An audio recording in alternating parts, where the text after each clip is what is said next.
It's still trimmed from the last time I flew it. Wow, I guess I did a good job of placing that system on there.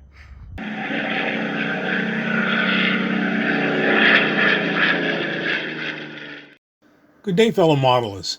Today I have a video showing you some details and flying of a very different version of the C-130 called the EC-130V. Originally contracted by the Coast Guard to Lockheed and Grumman, the aircraft was fitted with an E-2C Hawkeye dome and pylon above the fuselage. The aircraft was flown for some time and then bailed to the Navy, then called the NC-130H for additional E-2C and D radar development. The Avios C-130 model was given to me mid-2024 after a crash. Though the damage was extensive, it was repairable. I also have an earlier released Air Force version that only saw a few flights before it experienced an in-flight fire in the No. 3 engine. I bought the parts to fix it, but never did.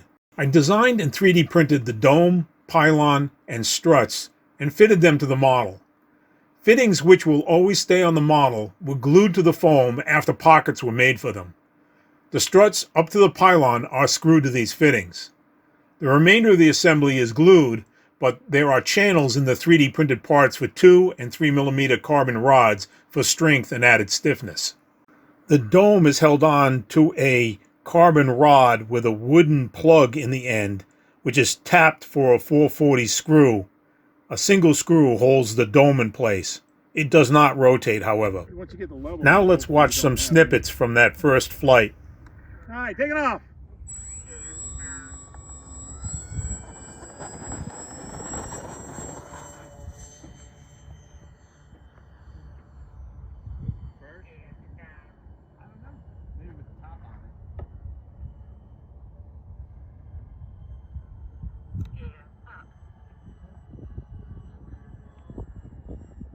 It's okay.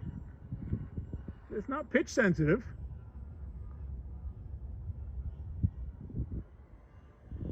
It's still trimmed from the last time I flew it. Wow, I guess I did a good job of placing that system on there. I can definitely tell I'm at a higher throttle setting though. It is definitely a bunch of drag.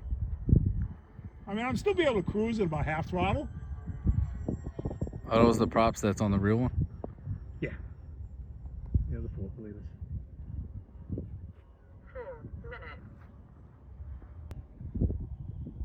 It's still in trim. It's not pitch sensitive.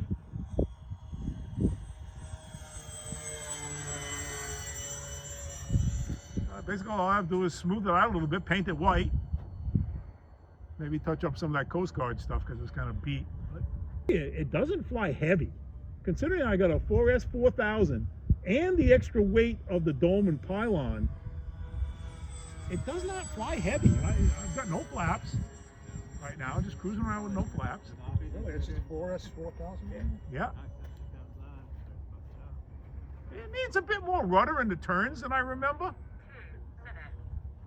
Seems to want to hold its nose high a little bit. I have to progress rudder. In other words, I have to put the rudder in the same direction as the turn. You know, like a Piper Cub. It's not a feet on the floor airplane. You got to keep the feet on the rudder pedals. She looks good, man. Probably gonna need some power to land it though, huh? Yeah, especially when I get some angle of attack. You know what? I'm going to take it upstairs and do one stall.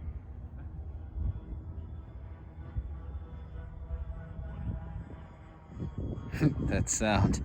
Yeah, the props are... One prop is actually a little bit out of balance. That's what's making that sound. All right, ready? Gonna do a stall. Power's back. Sticks coming back. Sticks back, sticks back, sticks back, sticks back. There we go, brake. But benign, nice. Okay, time to come home. Do a gear pass, make sure everything's cool. This is one you definitely got to do a gear pass on. Yeah. I learned that with that front door. You got to make sure that front door cycle's closed. Yeah. Or else you're going to be breaking it. Looks good. All right, coming home from the west.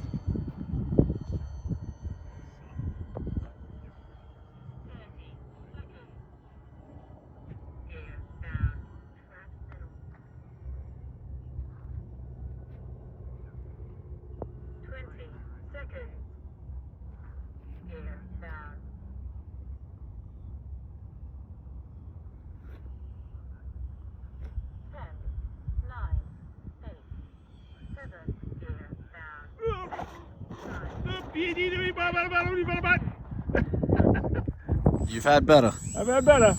Well, I had about 90-degree crosswind. Yeah, So, I saw it. You saw it on camera too.